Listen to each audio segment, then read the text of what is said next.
Hey everyone, welcome back. I'm here with Bwipo, the substitute player from SOAS. How are you feeling about this victory? This specific game was a little disappointing for me because I underperformed a little. Yeah. But all in all, I'm happy that we got the win on the board anyway. We still show that we're the best team in Europe. And I think our macro gameplay is really showing even with me. How do you feel about your first steps in the LCS so far? I think my first game was a really good showing. Yeah. I got a lot of attention in that game, and in this game much less. And because I got much less attention from mid jungle, it really felt that I was choking a little. I didn't have full information on the enemy jungler, and I was misplaying my 1v1 matchup a bit too much. And that ended up in me dropping an early death, which made my lane much harder. But thanks to the team, they made sure I got back into the game. Yeah, and still it was just your second game on stage. Last question for you. You had SOAS as a mentor. Has he been helpful to you so far? Absolutely. I've learned a lot from SOAS. He's a very resourceful player. So whether he's behind or ahead, it really doesn't matter. He's always going to find a way to make sure that the game goes good, or at least create an opportunity so that it goes good. I haven't learned that from him yet, but that's what I'm looking forward to learning. And so far, it's the consistency. He always makes sure that he has impact in the game no matter what happens, and that's something I'm looking to pick up from him. Well, I hope you will be lucky enough to learn more from him in your future and in your whole career. Thank you very much for joining me today. And now let's get back to Shox, who was joined by Reckless on the analyst desk. That I am. Thank you very much, Long. No, we also have another Martin here, and that is the Fisho, but also Reckless joining us. Thank you for joining us. Congratulations. Great job. Thank you so much. Nice penta. Well, despite not getting the penta, you're still player of the game. It was actually very close between you and Broxa, but you made it in the end. 48% of the votes. Probably just because of the penta, no? Or like that. The not penta. Well, let's take a look at how it didn't happen. Now it's looking good. Oh. What happens there? The fight was really good. Like pretty much every time you play Astral, the fight is good if you are not the one getting hit, because long fights is your place to be, you know. But I think I made the mistake of taking it out beforehand. Like I was kind of already calling the pentakill already when I got the second kill, I think. So when the Shogun ate me, my team already kind of left me and assumed that I had it. So I was kind of, yeah, I was running it a bit risky there. Can't be too sad. You guys no, lost I mean, first place. We did pretty much what we have practiced the entire week. Like we're putting a lot of emphasis on our early game because as everyone could see, that was like our only big weakness, I would say. So we've been playing a lot of early game compositions, and we've tried to like get leads and work out how we should snowball them and not make mistakes along the way, so that we don't give these scaling compositions like you could see from Giants now get a chance to come back into the game. And I think we did decently well. I think we should have gotten more of an advantage than we did, but still like kind of good enough, I would say. Yeah, I would say it was pretty clean, and definitely with the sub, Bwipo is also still learning the ropes. I think that was very good by you guys, but we're going to focus in on the next game on stage right now, the Unicorns of Love and G2 Esports. A lot on the line. Let's start with the Unicorns of Love, who've made playoffs every single time when they've been vying for playoffs, so every single split they were part of in history of the organization. But this could be the first time that they don't make it. This is a must-win game for them because they can still catch up with the 5 teams below Roccat in 5th place. So TLDR, a lot has to happen, but they just have to win. So Reckless, Sheepy had this team under his wings now, a lot of new faces. How do you think he's done so far with the squad? So I actually have some inside information about Unicorns because I got the chance to see one of their scrims last year when I was in Korea together with Hylissang and how they review and all that. So I know kind of what they focus on when they play the game. Like they're very micro-focused, judging from that one game and that one review. Maybe it's a small sample, but after talking with Hylissang as well, like, it kind of confirmed that they are just very, very focused on these small details within the game. And I think for this team, it's okay. Like they don't have the best individual players, but they have still kind of made the individual players shine in a way. But I think for this team, it would be much better if they were macro-focused, because I don't think they can outshine the top teams. It's always interesting that Sheepy as a coach, Unicorns of Love as a team have never been famous for their macro play. It's always been about fighting as much as possible, as often as possible, and doing it in very unique ways that most other teams wouldn't do. Like the amount of times you've sat on the analyst desk and watched the game with a pro player or a coach, and they've been like talking about, okay, here the normal play is this, and then out of nowhere a fight has started. This Unicorns of Love team will do it slightly less, I feel like, but that's probably because Cold is the main shot caller, who is not that kind of player. But we still see Exile try and do it, so they're a little bit disconnected in that sense. Well, there's two sides to that. On the one hand, you could say, well, Unicorns of Love have very good results, have had really good results historically in EULCS playoffs, but they've never won or went to Worlds. So there might be some question marks in the approach, but however it may be, they started off 1-8, and now they're still in playoff contention. Yep. So let's take a look at then the person that could make it happen for them. I just hear you mentioning Cold. How pivotal is he for this lineup in some very tough matches coming up for him? Yeah, I feel like with the upcoming schedule, when they have G2, who's been losing a few games in a row now, Misfits, who lost earlier today as well, while it looks tough on paper, they can definitely do it. And the reason I highlight Cole specifically is because I look at their laners from Unicorns. I don't feel like any of the laners will get an advantage on their own, so they need a jungler around them. And he also is basically tasked with babysitting his mid laner, who tends to otherwise overextend and get ganked and fall behind. Reckless, do you agree that Cold is a strong holder here, or is there another player that you can see making the difference for the Unicorns? Whenever you play Unicorns, you kind of feel the presence of Cold much more than the other players, I would say. So I would agree that he's like the guy to make the change, but I also don't think he's like the best jungler in Europe either. So it's kind of hard to put that expectation on him, I would say. But I think if there's anyone that has to like carry a game, it's probably him. Let's say he's working with what he's given, and he's doing pretty well so far, but they need to win, and they're up versus G2, the reigning champions. They are still fighting for that second place or in the running for that quarterfinal bye, but Vitality beat Splice, so G2 need to win to stay in that race. And Reckless, last week, 2 weeks before playoff, 3 weeks before playoffs, a 0-2 week from G2. What is your take on their form? I think G2 have always been kind of the same team. Like, I know they were getting a couple of wins in the middle of the split, maybe early parts of the split, but I also thought that was because the meta was really good for them. Like, they were getting Tristana pretty much every game and GP pretty much every game, so they didn't really have to do much, really. They just had to kind of load up for the game, and then it would be good at some point, regardless of how their macro was or how their lanes were going or whatever.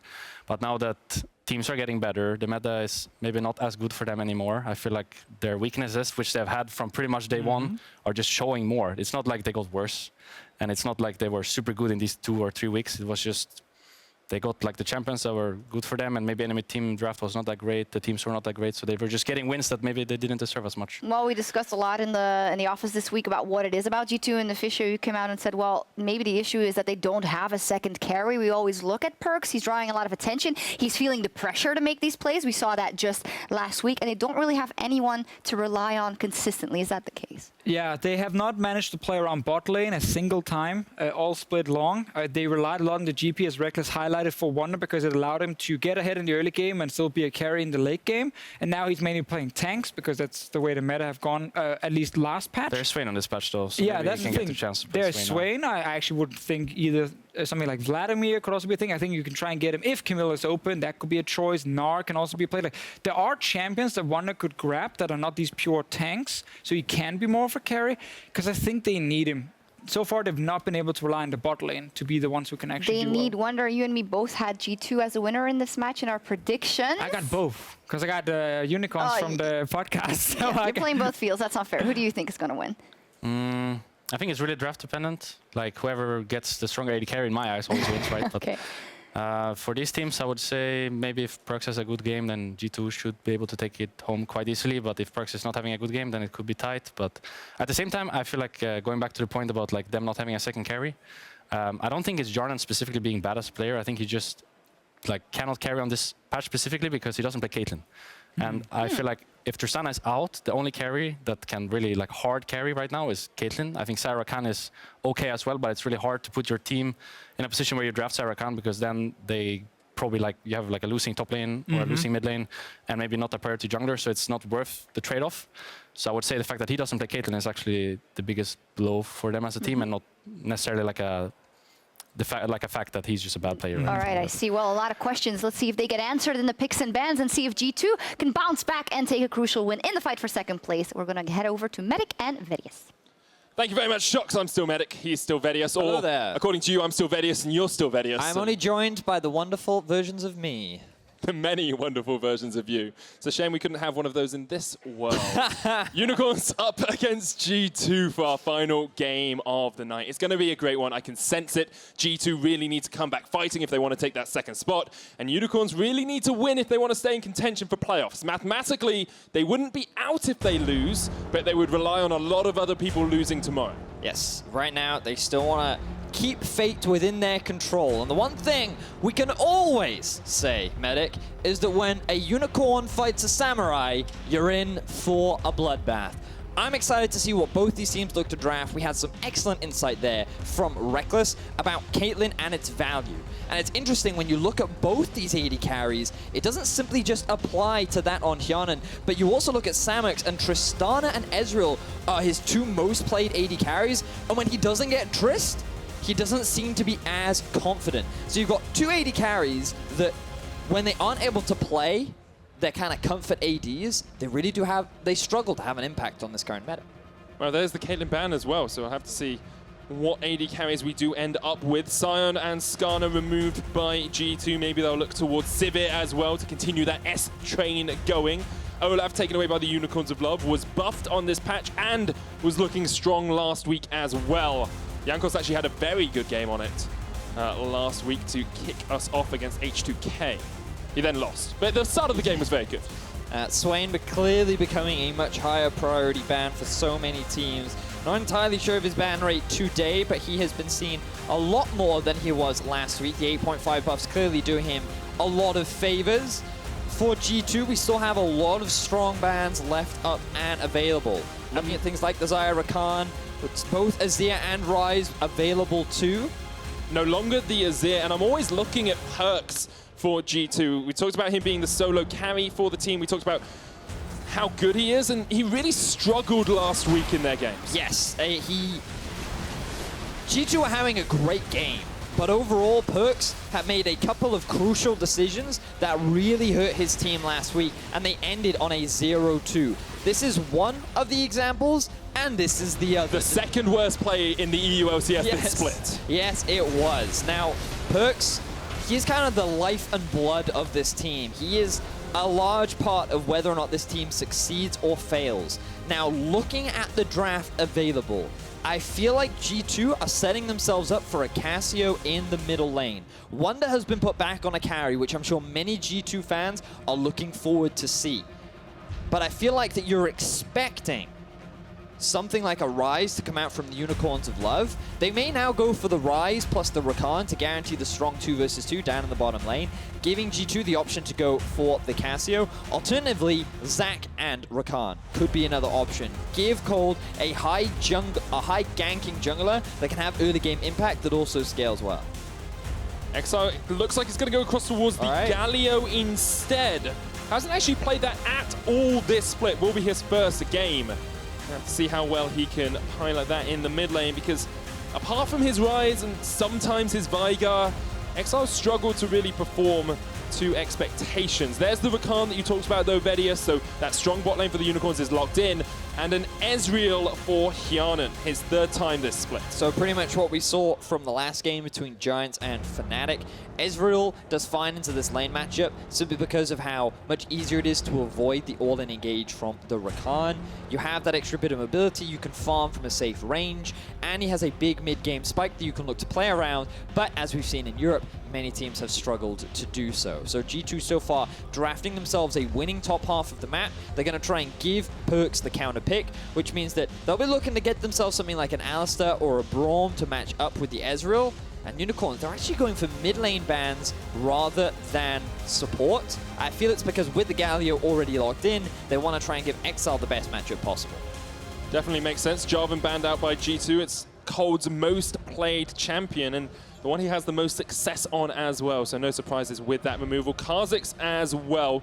Still that Zac available for Unicorns if they really want to go towards that. But you always have to wonder, Vedius, just exactly where Unicorns are going to go. They're so unpredictable at times. Sheepy has a wide champion pool from which he's willing to pull, and the Unicorns have been adept at using it wisely in the latter half of the split. Now, Alistar would make sense Alistar would make sense if they were going for a little bit more of an aggressive bot lane, but because you're drafting with an Ezreal or something like a Braum just makes more sense because it offers more disengage, it helps you get through the laning phase a little bit easier, and you do have an all-in potential when you combine it with something like the Sejuani. The stacking of both their passives is extremely effective. You can keep a target locked up for an insane amount of time, and you allow for G2 to get yourself the counter pick to round things out. Even saying that, I say the counter pick, like they're just trying to save their mid because they already obviously know that Galio is in the middle. And there's the Zac. We'll see what the counter pick for top lane White Knight is. A lot of Narn, a lot of Cho'Gath in his champion history, but Camille is a bit difficult one to deal with, and Wonder being back on a carry is a good sign for G2. Still that option of the Cassiopeia for Perkz if he really wants to go down that route. Cassio, Corki, Syndra are the 3 that I'm thinking of right now for Perkz. Ooh. We've also got a Poppy coming in that will definitely be up in the top lane. I believe I saw the Poppy over in North America as an answer to the Camille. She has been brought out on Pro Play, and she did receive a small buff not too long ago. And we can talk a little bit more about her influence in the game, but one of the big mid laners that I naturally forgot is Taliyah. Strong pushing power into the Galio. Perkz not really looking to win lane, more about trying to influence these side lanes. They can still get themselves a pretty solid early game lead, given that they should have a winning top matchup early on and a winning mid matchup, given the push that they should be able to generate. So I just had a quick Google of Edius. Last time we saw Poppy change was 8.4. A buff to her passive damage at early levels, and a buff to the heroic charge, the E damage as well. Doubled on slam. So if White Knight can get down and slam in that top lane, he gets a lot of extra damage from that E. That would be great. I'm sure extra damage is always something that they're happy about. Again, we'll talk a little bit more about the intricacies once we get into the game, because there's a really cool interaction between Poppy and Camille. But for UOL, they've got an all-in team fight comp, Medic. We talked about how these fight games between the Unicorns and the Samurais will always be an exciting matchup. And for the Unicorns, they've gone for a triple tank comp. Samux needs to have early success, and he can get it when you're looking at this bottom lane and you're saying, dive, dive, dive. They want to shut down Hyanan and Wadid. They want to put them on the back foot. And I cannot wait to see if Unicorns can pull it off, or if G2 can successfully deny the early playmaking and roaming from Exile and Cole towards the bottom lane. And deny the Unicorns what would almost be a perfect playoff run as well. You have to remember, they were 1-8. They won 5 games in a row, then I did a rousing speech and they lost. So this week I haven't done a speech, Vedius. And we'll just let the Unicorns play on no matter what. G2, on the other hand, do still have a lot of work to do themselves. They have not looked like the G2 of old. They have not looked like the former champions. And as much as their roster has changed insurmountably this split, you still have to expect that a team like G2 would be able to overcome that sort of concern. So we got a bit of a brief pause, our first one of the day. I imagine it looks like a small issue with Wooded. Gonna get that sorted as quickly as possible. And as we jump into the pause, a reminder for our viewers at home about some of the standing situation. If you have only just joined us for our final game of the day, a lot has happened today. We've had a lot of upsets. The standings haven't really shifted that much, unfortunately. But what we do know is that 4 teams have now locked themselves in for playoffs. So if you don't want a spoiler, mute now. Our top 4 teams are Splyce, Vitality, who have now recently joined, along with Fnatic and G2. There we go. I was wondering why you didn't put Fnatic first, considering they are locked first. It's very true. We were just investigating a bug with Home Guards. Looks like that's all been resolved, so we are back on into the game. Onto the Summoner's Rift in just a second. It will come up on your screens. We have a slight preview of what is going on. Now, before we get into any of this, observers... Welcome back! So, if you quickly flip over to Cold, he's running the pink Zac skin, and I know you're not going to understand this reference because he is... It's a Dragon Ball reference, and you've never seen it. Oh, no, I know, I do, because I played the game. This is the Majin Buu skin. Majin Buu! Why are you so excited? Because I got the reference. But what we do know about Majin Buu, he's really hard to kill. In the series, it took them like 3 attempts before they eventually beat him. So I'm looking at Cold. And the reason why we talk about Cold is because he's so pivotal to the success of this squad. I feel like that he is the linchpin that will determine whether or not UOL win or lose. And like Majin Buu, he's very difficult to kill. He's got this passive on the Zac. When he ganks early on, when he has a high jungle proximity, Unicorns of Love are able to take the win. When he gets the team into that gold lead by getting early kills and assists, that's when the Unicorns win. So we really need to keep our eyes on him. And it's exciting, right? Dragon Because Ball. We talked, good job, man, good job. We talked a lot about how Perkz, as an individual, is kind of also the linchpin for G2 and how he is like the superstar of the team. And when this new team was formed, he was the individual that everyone was looking at to kind of carry the team for a while. And he did that. He did such a great job. But last week, he did not have the best performance. We looked at the B-roll in Champion Select. He was kind of a hindrance to the team, unfortunately. He was the one that made 2 crucial plays that ended in G2 going 0-2. So G2's going to require him to go Super Saiyan in order to challenge the Majin Buu of Cold. I'm deliberately watching Boku no Hero Academia so that we can talk about something at home, and you're going with Dragon Ball Z. I'm going to focus on League of Legends because that's something I know about. Have to look up towards this top lane, Vedius. You know, White Knight on the Poppy, something we really haven't seen that much. Into Wonders Camille. So, the cool interaction about Poppy into Camille is largely coming from, let me get this right, the Steadfast Presence. The W. The W on the Poppy, and it basically denies dashes. Now, she used to be considered a counter to Zac Jungle, funnily enough, because every time he tried to engage, the Steadfast Presence would come up, ooh, immediately Stop right there. Exactly that. Now, it does the same thing against Camille. Every time you try to dash in or dash away, the Steadfast Presence gets as a blocker, and it means it's almost impossible for the Camille to get the attack speed bonus on her E, which makes her trading in lane that much harder. Now, Perkz, he's overextended. Gonna get torn it up. Cold here, stretching strike. Perkz splashes away, but Cold with the flash. There's the dunk! And Cold gets first blood. Majin Buu off to a good start. No Super Saiyan for Perkz today as he is the first to drop. This is the kind of early pressure we wanted to be seeing from Cold. He gets first blood for Unicorns. This is the kind of start they need. Great stuff from Unicorns. Cold with the early gank. That's exactly what he needed to do. And now you can see G2 have to try and get some vision, have to try and watch to see exactly where Cold is. We're trying to steal away the Scuttle Crab, but they weren't quite able to do it. Great early start from the Unicorns of Love. Let's have a look back. Now, the positioning of Perkz is really crucial here, because he's kind of just very forward in the lane. He wants to land the W onto Exile, and again, he pushes up to try and go for a bit of Q harass and get a ward into Raptors. He realizes too late that the Raptors are gone. The jungler is coming in from the side. Cold is level 4. Very easy gank setup, and that allows Unicorns of Love to get this very early lead. You can see G2 still in the race for that second spot, but they really need to win today if they're going to be in it tomorrow. They play up against Vitality, which is an incredibly big game there as well. Unicorns in last place, 10th, sole position. But they have a way back in. A couple of wins pushes them right up towards that 5th, 6th spot where their race for playoffs continues. And to me, it would be one of the comebacks of the EULCS history, to be that far behind and somehow be able to work your way back into playoffs is an incredible story, but they do still have to win their games, and this is not an easy one for them. But the great thing for UOL now is they can actually just keep repeat ganking mid lane because the cleanse has been gone. You can see Cold already there, will get spotted out by a good ward, and Perkz gonna instantly disengage, run away from that one, make sure that he will not give away any more kills to the Unicorns jungler. And you can see Jankos realizes this as well. He's around that mid lane, he gets some vision down towards the bottom side river.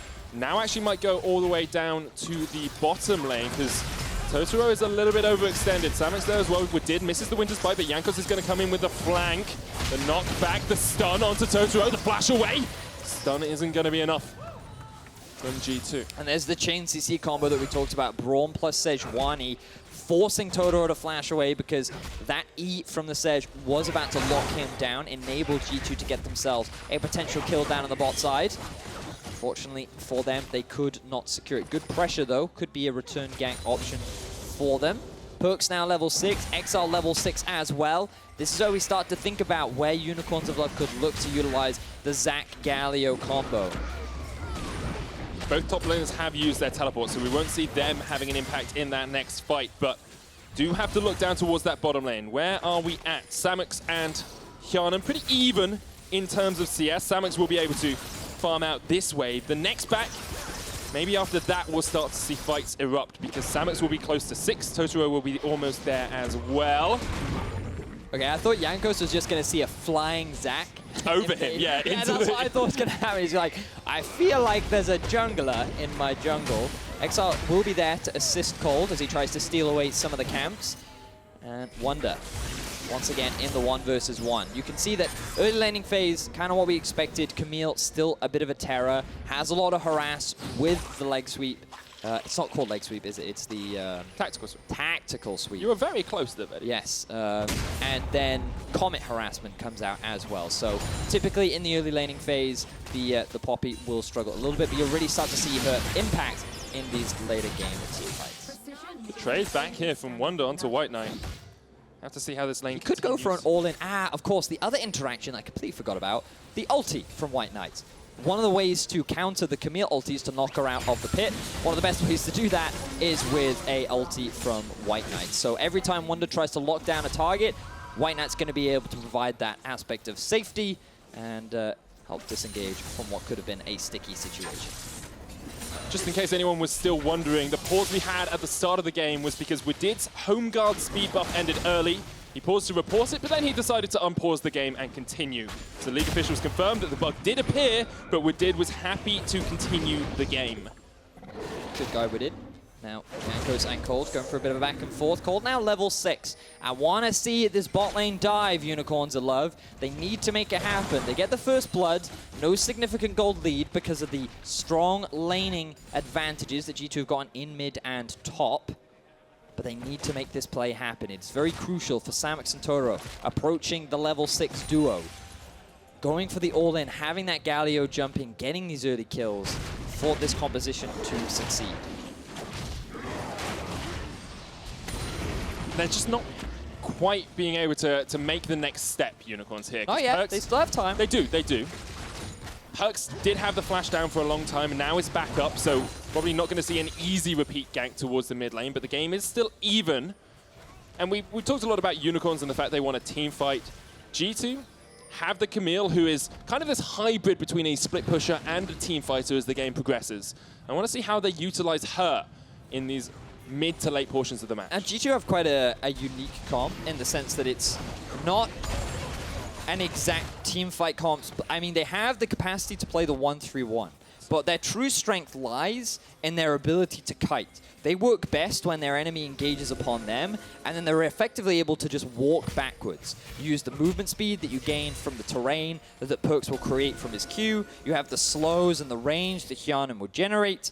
And you basically just kite back, and you force the team to just try and engage onto you before you then find an opportunity to go for the hard engage where you can then look to win a fight. They can obviously spread out the map as well because you have Taliyah on one side lane, Wunder in the other. But their composition is a little harder to execute than UOL's literally roll face on keyboard, fight enemy team. Press R, press R, press R. Press Yeah, R. hope they die. Sometimes that can work out.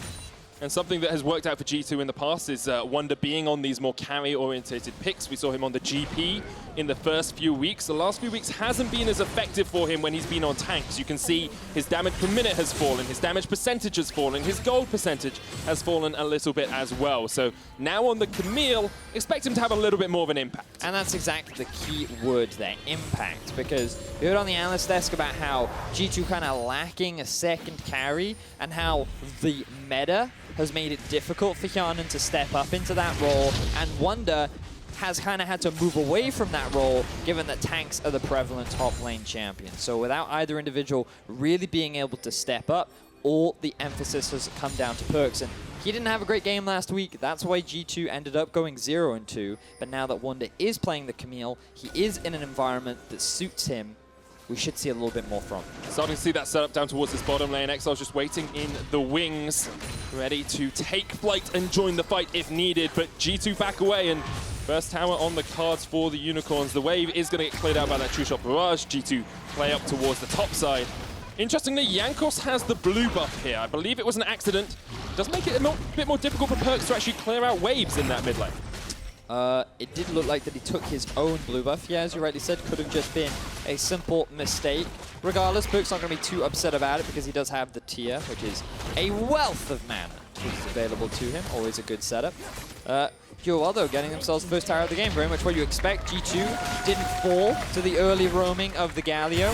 Did respect the potential pressure, which is why that tower ends up going down. Now, do they choose to swap? or they look to keep their bot lane White towards Knight's the bot going side. for it. Come on and slam, and welcome to the jam, Jankos. The hammer smash, the knock-up with the Keeper's Verdict as well. Wonder's on his way, and White Knight might have bitten off a little bit too much, but he takes a swipe out of Sejuani, and Wonder's now going to have to try and run away from this one because Cold is joining the fight, as is Exar. Wonder flashes, and White Knight shows what for in the top lane. Well played there from White Knight. He gets the solo kill down onto Jankos. He doesn't quite get the blue buff, but it doesn't matter. He gets what he wants. Another kill in favor of the Unicorns of Love. They extend their gold lead to 1,000, and Unicorns so far off to a great early game. Still CS lead for Wonder in the top lane, so he's not too dismayed by this turn of events, but you could see what White Knight was thinking right from the very start. Now, the crucial thing here is, again, the steadfast presence. Jankos cannot use his Q because this is in the way, which means that he still chooses not to flash. He should have flashed earlier, but what ends up happening is he relies on the Q, then flash. White Knight predicts the Q coming out from Jankos. He flashes in the way, he blocks it, and then just as Jankos flashes, he ends up losing his life. Really good awareness, really great play from White Knight there. I imagine that's going to Reddit. Yeah, you would assume so. Really good play there. So that's holistically for the game. This is a really good start. We keep saying it, but it's so crucial for Unicorns because we talk so much about how when they get early leads, this team is so much stronger. A lot of it comes off the back of Cold, and he set up mid for success quite nicely. We saw a bit of a roam bot, which enabled UOL to get that early tower. And now we've seen a kill topside. So you've effectively got 3 lanes in a very good spot. This team fight comp getting into a position where they're really online and ready to go. And G2, will they be able to answer? Because remember, their comp, again, much harder to execute. Much more about hiding back, waiting for the enemy to engage, and then slowly kind of doing the back and forth dance. And now Unicorns spent a little bit more time down towards the bottom lane to make sure they got that Mountain Drake. Expect to see them lane swap up towards the top side to have some pressure on towards the tower over there as well. White Knight hasn't backed yet, and actually Samux and Totoro will stay around, try to jump on towards Wadid. Totoro with the dance back, Hyun, and there, here's the TP in. Double TP actually coming out from the Unicorns, but the fight has reset. Behind them is Perkz, the slam into the wall. Wadid has to flash away, but now Perkz caught out by Cold. Exiled there with the Winds of War is going to do a lot of work on Perkz. And White Knight gets his second kill of the game. Oh, the positioning of Perkz was off once again. 0-2-0 for the star mid laner of G2. Both summoner spells were used and he still ends up falling. The fact that the Unicorns of Love are finding another kill in the early game continues to further snowball what will be such a strong composition once we reach that mid-game point. This is so good for Unicorns. We wondered if they could step up against someone like G2. They have done exactly that. So this is where things all start. Hyanan interrupts the back of Samux and Totoro. Wadid, he's just trying to check the brush to clear it out. He sees an opportunity to go all in. Now keep your eyes on the minimap. What is Perkz doing? He ults in from behind, tries to get a flank off. Oh, double TP means he's now the one to flank. Oh, and he flashes in to try and get the stun onto Totoro. Yes, he's able to land it. He gets what he wants, but it makes it such an easy collapse for the Unicorns of Love as the rest of G2 were disengaging. The frustration on his face as he knows he messed up. Another kill goes in the favor of the Unicorns. And a great early game for them as well. Impressive from Cold. Rifthold is going to get used towards mid, but Unicorns have 3 players here to try and deal with this. They sweep out the vision, and they will just stop the Herald in its Oh, tracks. they're going to get no value from this. Look, the aggro is even swapped to the UOL members. That's it. 0 value. Good stuff from Unicorns. Wow, but rough stuff from the side of G2. Medic. Many fans expected G2 to kind of find their form, come back into it. Everyone expected that G2, okay, it was just a bad week. Perkz, he played poorly, it happens, but it is now Perkz that is being shut down once again. There's still the potential win condition of Wonder. He's doing well up in the top side, but White Knight 2-0-0, nearing the completion of his first item. The Iceborne Gauntlet is what you would imagine him to go for. And he's going to start winning out a couple of these skirmishes in the early game with a Sheen. You hit pretty hard on the Poppy. But things aren't over yet for G2. We don't want to sit there and completely count them out. It's just that I look at these comps and the ability to execute, and UOL just a lot easier to execute. Had to see if they are able to actually translate a strong early game into a even better mid game. I know there's a lot of fans here in the studio who would love to see them do that. A lot of fans of ties at home who would love to see them do that as well. Yeah, because if UOL win here, they go 7-10, which is tied along with 4 other teams at 7-10, which are Giants, Roccat, H2K, Misfits, and Schalke.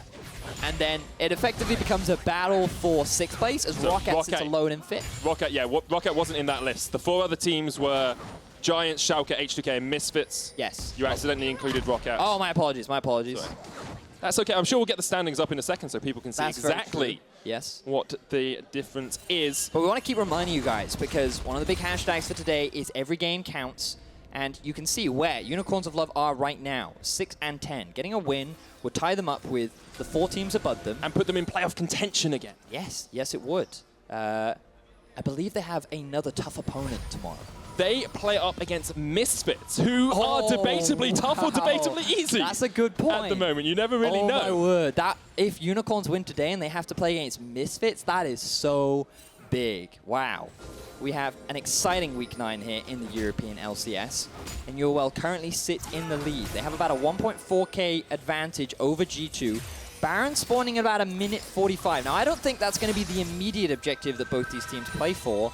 However, you have to imagine it's going to be a big, big point that will determine the game. It definitely will. Just on the other side of this equation, if G2 lose today, they play Vitality tomorrow. If they lose that, and Roccat win, they would be tied in 4th place with Roccat. And the head-to-head is 1-1. Wow. So they would have to play a tiebreaker for that 4th And that's spot. without... Wait, that is factoring in that Roccat win their game. Yes. I see. Okay, so you can see Europe a little complicated It's so right close. now. And there's so many head-to-head scenarios that we have to work out as well. But we will continue to explain those as we go along. Yes. Nurse Quickshot did a very good job at the end of the last game. He did indeed. Now, Mandrake is going to be spawning in about 20 seconds. UOL own the first one. And I'm sure that they will want to get themselves the second one. Looking at their Baron taking speed, not the fastest. They only have the AD carry really as the consistent damage dealer. Whereas G2, they have a surprisingly fast Baron taking team. Now, it's important that we recognize as well that G2 have been known throughout our regular season for getting strong early game leads. Last week versus H2K rather, they had a huge early game lead, which they ended up throwing. And now against Unicorns of Love, they've fallen behind, which is just very uncharacteristic of this G2 squad. You can see as well, White Knight starting to win out those trades in the side lane. Trinity Force already completed on Wonder, but White Knight has a lot of damage with that Iceborne Gauntlet. This will be the second Mountain Drake for the Unicorns. You can see that G2 are trying to play up towards the top side of the map. Perks and Jankos are in position. The Weaver's Wall comes down as well, but after this Mountain Drake goes down, I'd like to look up at that top tower as well. G2 still unable to take it, even with all that extra time. Yeah, it looks like G2 are doing their best to secure it. Is there a potential TP here? Charm comes in, only onto a Did. He has to flash away. They don't even need to use the TP. They've got 3 men pushing mid. UOL trying to answer the pressure from G2 towards the top side. But a good engage there from Totoro. Yep. He buys time for UOL. They do not lose a tower as of yet. I'm impressed with how UOL are playing this early game. We've seen the impact from Cold, very much what we wanted to see from the UOL squad. Exile holding his own against Perks, even has a CS lead. Can't say that very often against Exile. And the whole team just really coming together. Samux and Totoro winning down in the bottom lane. And White Knight, yes, he's fallen behind in terms of farm, but 2 kills, very likely going to make up for that deficit. Still only 1,000 gold between the two teams. After taking that bottom tower, Unicorns of Love haven't been able to get another turret in their favor. A lot of pressure has been enacted by G2 up towards that top lane, and you have to always respect the Weaver's Wall, which can separate a fight pretty well.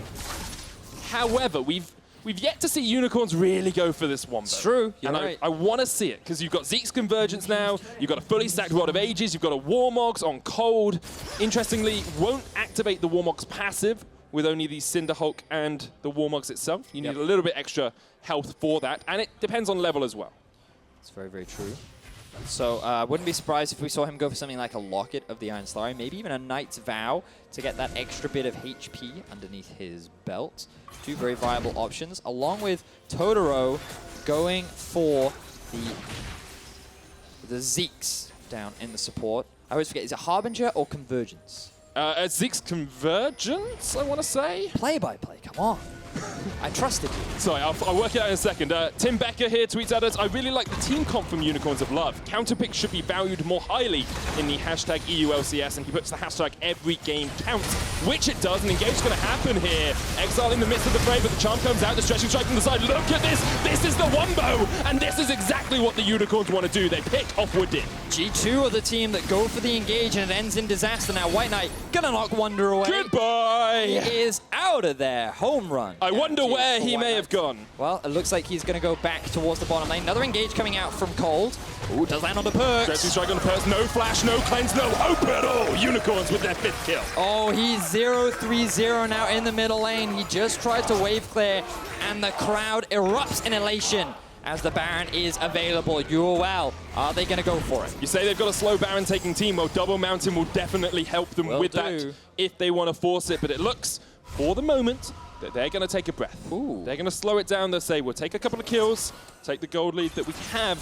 We can look to reset. Luden's now finished on the Galio as well. Now, remember what we said about G2's comp. They typically don't want to be the ones engaging. They want to kite back. They want the enemy to engage upon them and just slowly work backwards while utilizing the poke and chip damage that they have on champions like the Taliyah and like the Ezreal. Unfortunately for them, they see Exile out of position. They think they can go all in. But Galio, he's still surprisingly tanky. I believe this is actually the end of the fight. Yes, so we're only going to catch the very end of it right here. This is just the cleanup kill onto Perks. The initial fight was just them going on to Exile. They think they caught a target out of position, but then he immediately goes for the re-engage. Samek's in a prime position to just dish out so much damage. And it ends up in such a one-sided teamfight victory in favor of Unicorns of Love. And we just come back to execution and their ability to play this comp. We saw the tweet earlier from Mr. Tim Becker, I believe it was. Make sure you're tweeting at us as well with the hashtag every game counts. Each of the bottom 6 teams can still make it into playoffs. Yes. There's only 2 spots in contention. And everyone has the chance, and Unicorns are trying to solidify their shot for it with a win here over G2. Perks gonna pop down the Weaver's wall.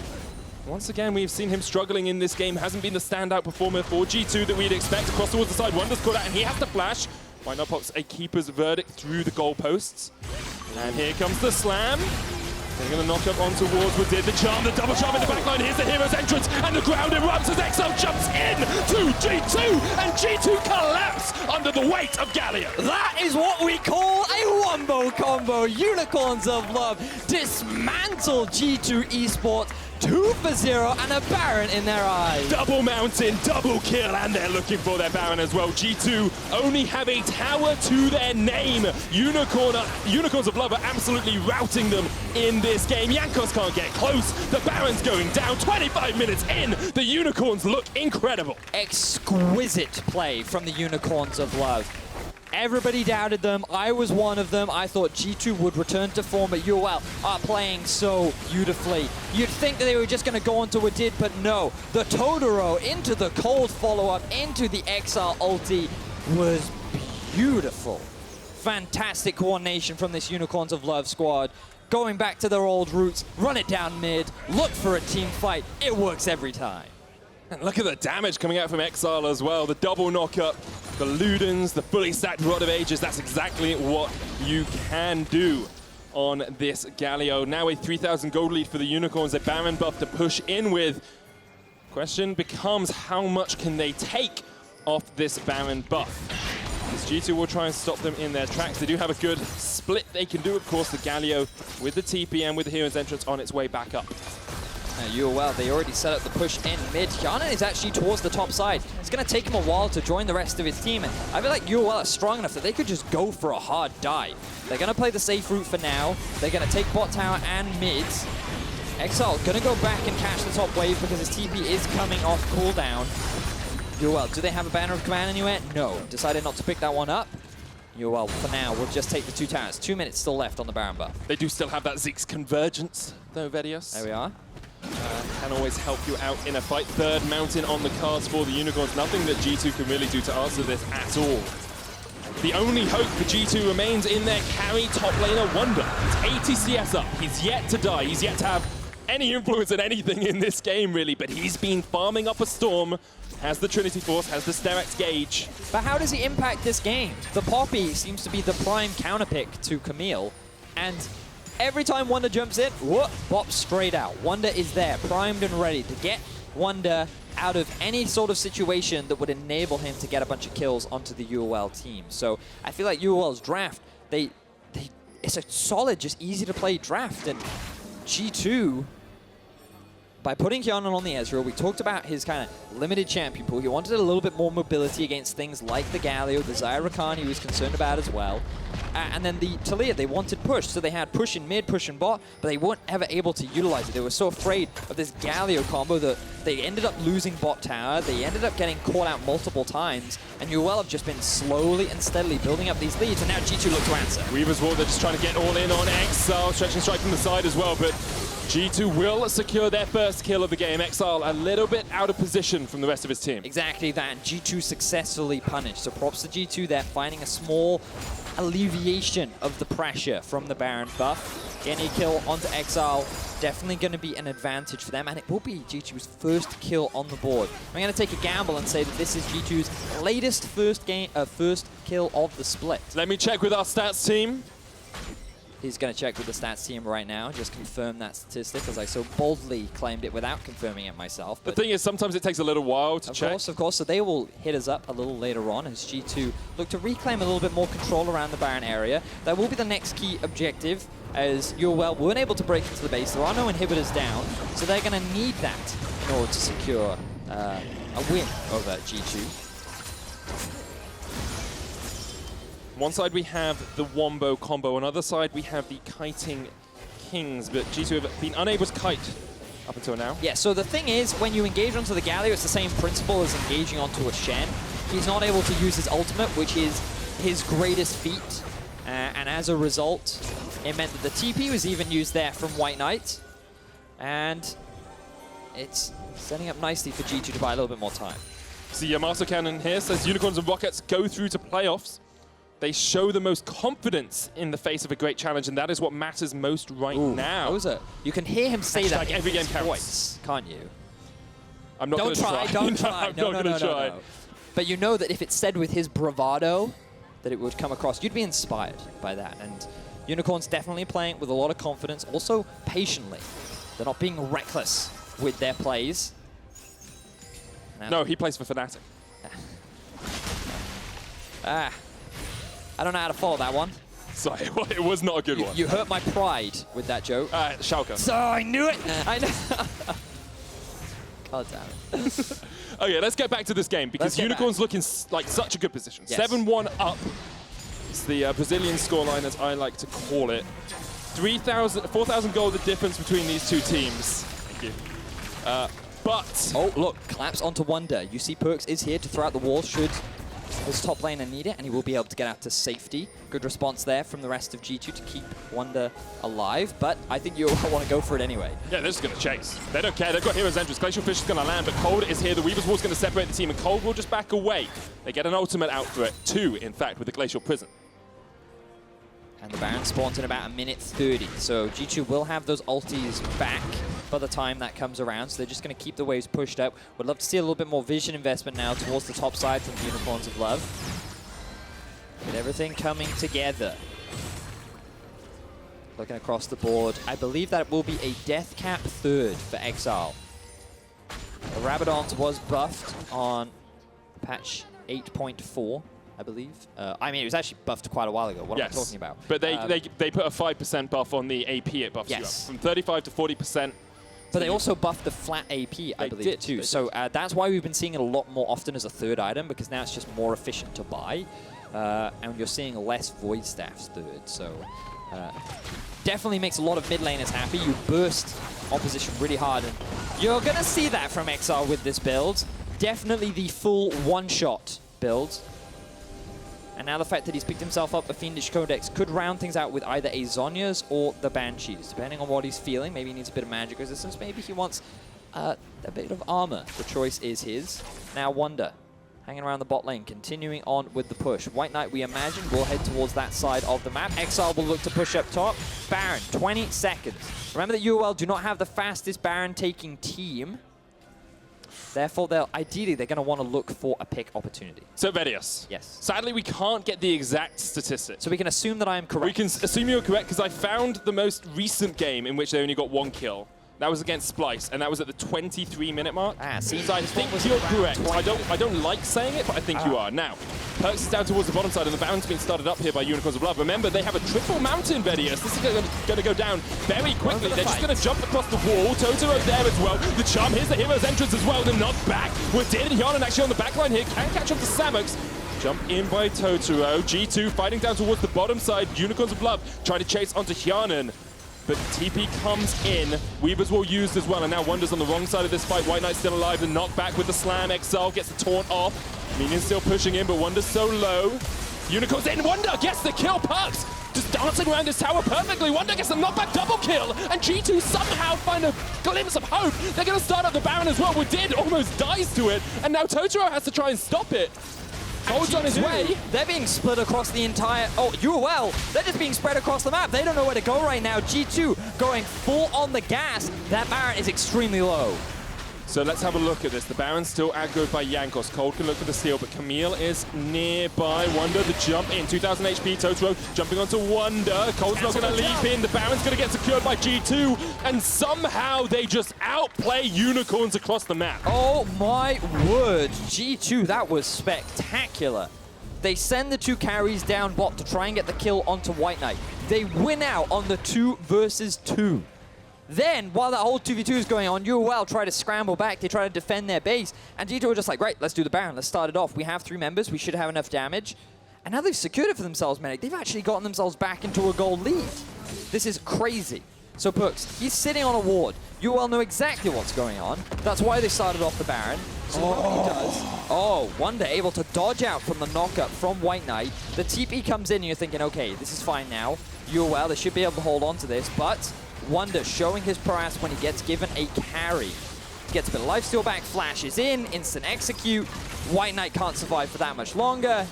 My word, Wunder. We talked about how he could still be a carry for the team. Oh, And that's so gets away close. with his life as well. G2 keep their hopes alive. Still looking for that second place.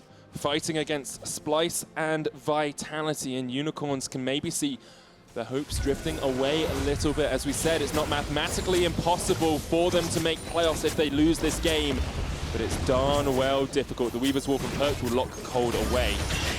Baron buff remains for 2 minutes here for G2. Gold perfectly even in this game. As a reminder, G2 have secured themselves a spot in playoffs. The position in that playoff is yet to be determined. The outcome of this match will influence that heavily. And Wunder is definitely stepping up to be the second carry of this team. The difference in this man between when he plays a tank and a carry is phenomenal. And right now, he could be the sole reason that G2 is able to come back. They hold on to a 1,000 gold lead right now. They have the Baron buff. And the pressure continues to mount as UOL struggle to deal with the relentless pursuit from G2. A little while ago we said Wunder is scaling but hadn't really got to the point where he could absolutely destroy a fight. What influence would he have? Well, now he's 150 farm ahead of White Knight, and he's starting to make these big plays that we expect from him when he is on a carry. 430 farm at the 35-minute mark is impressive, and the outplays he's making are even more so. Ocean Drake on the cards. Yeah, Not a 4th mountain. Probably not going to be the highest of priority. UOL will just... I don't even know if they can grab it, because, I mean, G2 have a Baron, so you need to be a little careful. GA on Wunder as well. Doesn't feel like G2 have really accelerated too much with this Baron. They've slowed the game down, they got a tower, but they haven't really exploded to life yet. I mean, they still have to be patient. Remember that this comp now is very much about, okay, let's just rely on Wunder in a side lane. Clearly, he can be a big carry. That's not a concern for us. And we'll just use our kite composition to just buy time, make it difficult for UOL to engage. And if they do, we can just use the slows and poke and chip damage that we have in our kit to make it difficult for UOL to continue with the initiation, whereas UOL are just waiting for that big fight. They need a good Zac engage. They need the Totoro ulti to land onto crucial targets. And they want to try and force G2 to group up. Baron buff will be wearing out. UOL secure themselves another Drake.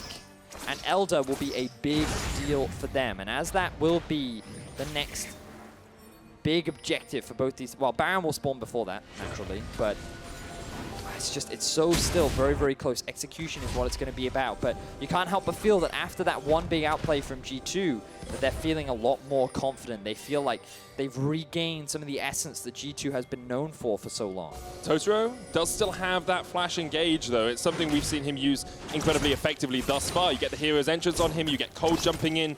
Unicorns of Love still have this more simple team fight that they can utilize and have shown us that they know exactly what to do with. So it's a possibility. And Elder Drake, always an option for them as well. For 3,500 Baron, gold Baron power play for G2, they're about 2,000 gold ahead. At this point, that's more like pocket change, you know? That's the sort of thing you pay for a flapjack and some french fries. Exactly that. It's not really that much. A lot of champions nearing that full build status, especially Hyanan on the Ezreal. He's very, very, very strong right now. But getting through tanks can always be a bit of a challenge for him. We'll see how things play out as oh, wow. Ulti used there from the Unicorns to try and find a pick onto Perkz. He will be forced to flash. One Summoner Spell down, but still. He now will just have to play a little bit safer. Won't push out the lane as much. Getting that ability out could mean the go signal for G2. It's a possibility, but not definitely the case. We'll have to see if they do decide to do something. Still waiting on Wunder just to push in these side lanes. Now has a QSS for himself to try and stop any lockdown potential that the Unicorns may have. You've got Cleanse on Perkz as well for him to get away from any of these fights. Now we have just been updated that if G2 wins this game, the Unicorns of Love can be locked out of playoffs by other teams before they play their game versus Misfits tomorrow. Basically, they rely on every other team above them losing. Any team that's at 7 and 9 has to lose for the Unicorns to be able to make playoffs. Right. If they lose this game. Rough. Yep. So that's why this win is so important. That's why the tension is so high right now. Baron in 1 minute. I want to say that that'll be the decider, but I don't think it will be. I actually think, can UOL stop Wunder and Perkz in a side lane? Because that will be the true decider. If they can somehow shut him down and prevent him from being a split push threat, then Unicorns of Love can grab the Baron, they can be the ones to siege, they can be the ones to end the game. Whereas G2, they just have to deny that Baron from UOL at all costs. They have to keep Wunder in a side lane. It's the same play again here, Vedius. Exactly the same. Here we are. Let's see. Look at the members of UOL hanging around the middle lane. XL looking for an opportunity to ult. White Knight needs to be very cautious as to how far he pushes forward. The Weaver's War comes out to try and split out the jungle. See it extend across that mini-map. And now Unicorns will push towards the mid lane once again. Baron up 17 seconds. The playoff hopes of Unicorns pretty much ride on these next couple of fights. It's in their hands.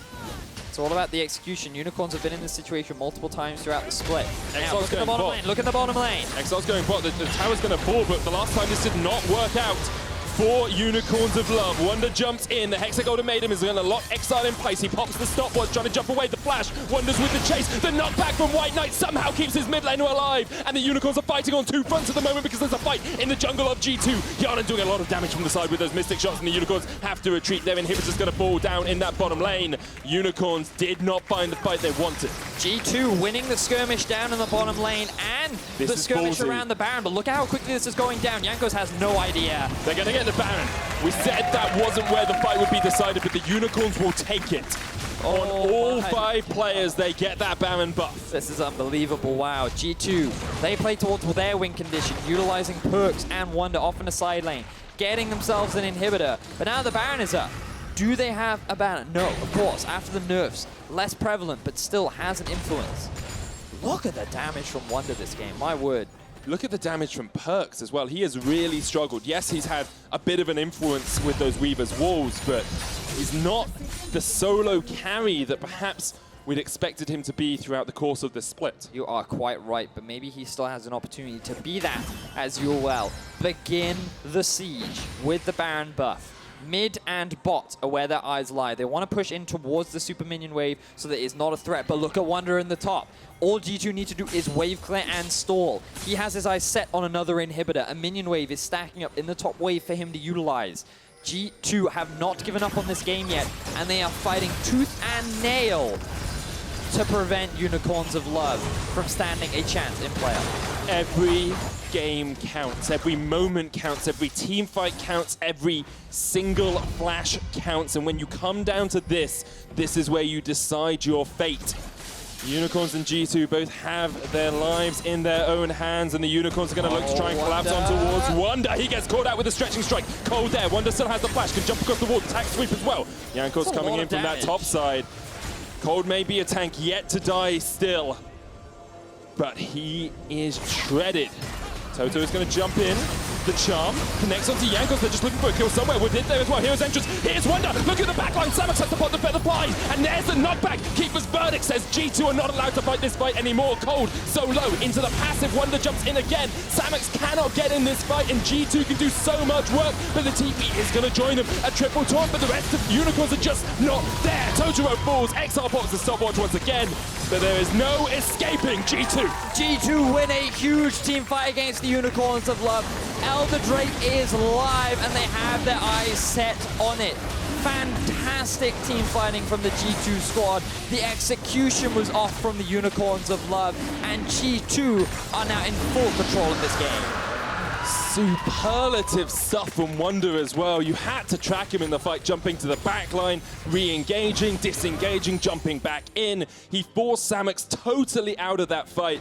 Didn't have an impact at all. And now G2, Elder Drake. Yes, they've got no Drakes behind them, but stopping Unicorns getting that is so impactful for them, and they can push in this 4v1 configuration. Wunder, yes, pushes the super minions in towards the bottom lane. Jankos keeps that last minion alive. Death Time is still on Exile. And here comes the Weaver's Ward to try and zone Unicorns away. Will G2 go for another engage, or will they just focus the tower? Knock back onto White Knight. The tower is going to fall, and G2 disengage. They now have a 9,000 gold lead as we come up towards that 45-minute mark, but across the board, pretty much full builds. Both AD carries have those 6 items. And here we'll see the fight once again. Now, Cold is still regenerating health, but the target calls here for UOL are what's off. They initially say, let's go on to Perkz. The Galio ult comes in, but there's no follow-up as Cold ulties and drags Perkz back in. The Wombo combo does not happen because they don't want to shut down Jankos at the start of the fight. And even though Wunder is overextended on the backline, UOL decide to knock him out rather than focus him down. G2, yes, they spread apart. They utilize the high mobility of their composition to just slowly pick apart the Unicorns of Love. But you can see that in this high tense environment, Unicorns are struggling to make this composition work. Now, they didn't break the second inhibitor. They got the tower, they haven't taken the inhib. Bot lane inhib will respawn relatively soon as well. First Elder Dragon buff only remains for a minute and a half, so we'll be looking to fall off pretty soon. Have to wait for that inhib in the bottom lane. Bart Wigger, every game counts, question mark, more like every second counts. This Unicorns of Love versus G2 game just became hype. We said at the start of the game, Medic, when Unicorns and Samurais meet on the Rift, you are guaranteed an exciting matchup regardless of the standings. These two have been butting heads for so long in the European LCS. And right now, it looks like G2 are the ones in control. That doesn't mean Unicorns have not given them a good fight. That doesn't mean Unicorns are out just yet. They're looking for that one big Wombo combo. Can they find it? As White Knight posturing for an engage. Third inhibitor tower falls. Wunder still there, has the GA. Have to kill him twice, and Unicorns have yet to manage to do it even once in this game. Baron power play comes out. I'm still positive for Unicorns, but perhaps not as positive as they would have wanted to be as they have been forced back into their base. have to see where the key points are in this next fight. You're looking at Wonder, you're looking at Perkz and Hjarnan trying to keep themselves alive on the back line, and then on the side of Unicorns, really, Samux and Exile are your key damage dealers. That is definitely true, Medic. If Yoel can just pull off the wombo combo onto one or two of the carries, ideally they want to shut down Wonder, but he has the GA. I mean, he's got everything, look at that. The Mercurial Scimitar, he's got the stacks as well, the GA, like, he's so hard to kill. And he does so much damage too. So the full tank, the triple tank, or double tank comp I should say, of Cold and White Knight, because Exile's definitely not gone tanky. Yeah, I think a Void Staff, Rod of Ages, Zhonya's, Luden's, and a Rabadon's Deathcap implies he's not that tanky. Yeah. Although he's got the Mercury Treads, Vedius. Yeah, so he's got that going for him, I guess. But it's so hard, so tense. Baron, I believe this is our third Baron of the game. It is. And I'm not going to say anymore, because it's a buzzword. It will not decide the game. It's going to be a big point of contention for sure, it always is. But I feel like G2 are not actually that interested in the Baron. They just want to keep playing the 1-3-1. It gets a lot harder when you have to kind of group up in the base, but G2 keeping this UOL lineup spread apart is definitely the way they want to just keep things now. They do not want to group up in a Baron pit and allow UOL to get the one-more combo off. It's the same strategy again from G2. Perkz and Wonder down towards that bottom lane. The two carries for the team are going to push in. Exile comes to answer first this time. Here's White Knight backing away as well. Baron is available. Remember, triple mountain on the Unicorns. They did this very quickly last time. This time they're just going to try and look for a fight as Jankos sweeps away. Baron started. Down towards the bottom lane, there's a fight going on as well. Inhibitor almost falls, Wonder there, but let's look at this Baron for the time being, because Jankos going to jump in onto Samux to re-engage onto Within. The jump, Inhibitor falls, the Baron's still alive. Cold jumps up, jumps down. Hjarnan's still alive in this backline. Samux has a lot of feathers out though, and he brings them back. Exile does, Perkz gets him. Unicorns looking for something, because there's nothing going right for them anywhere on the map at all. G2 win the fight at Baron, they win the fight at the Inhibitor, and they're looking to win the game. G2 come out huge after shutting down the Unicorns of Love. Perkz loses his life, but this time it's worth it as they have four members strong and are looking to end the game. Wonder is an absolute monster on this Camille, and G2 have played this game to perfection at the end. Looked difficult for them, they'll get the ace at the end, but they're going to go through these Nexus towers like butter. G2 keeping their hopes alive in the race for second place with this win over the Unicorns. Oh, it was a hard-fought battle for G2. The early game was abysmal as Unicorns found pick after fight after objective. But G2 stayed strong. And it all came down to Wonder. If you guys at home do not vote for Wonder as player of the game, you are doing something wrong, because it was all that man. He was the reason why G2 were able to come out on top. He is the second carry, and you can just see the difference that is made when he plays the carry versus the tank. What a job from Wonder, and you can see the Unicorns of Love on the other side. Cold getting a lot of hugs. He played the early game so well. The Unicorns played their wombo combo so well. It just weren't quite able to make those connections in the later portion of the game. Whew, that was a great game. Very insane. We've had some incredible games today, because every game counts, Vedius, and Yes, that's it what does. makes it so exciting and exhilarating and enthralling and all of the other words that start with E. So G2 are still in contention for that playoff bye. Unicorns of Love no longer have control over their own fate. A loss right now does mean that they may be knocked out of playoffs before they even get to play against Misfits. And you can see the disappointment. It was so close. They had such a good lead, and they fought their heart out. But unfortunately, right at the end, they could not pull it off. Congratulations for G2. Still some aspects of concern. Perkz definitely struggled, got shut down quite a lot. But man, that was just overall a great game to watch. Oh, it definitely was. And it means we have that three-way tie in second place at the moment. Head-to-heads may determine it, but at the moment, Splyce, Vitality, and G2 all sit at 10 and 7. And the NALCS Academy has started, so if you're interested in our friends across the pond, check out twitch.tv/NALCS for CLG Academy versus Optic Academy. I think I even hear them playing. Those were noises. Yeah, In tonight's edition of the EU LCS post-game lobby, we'll get a look at Reckless's all-pro team, hear some shocking statements, and more. Take it away, guys.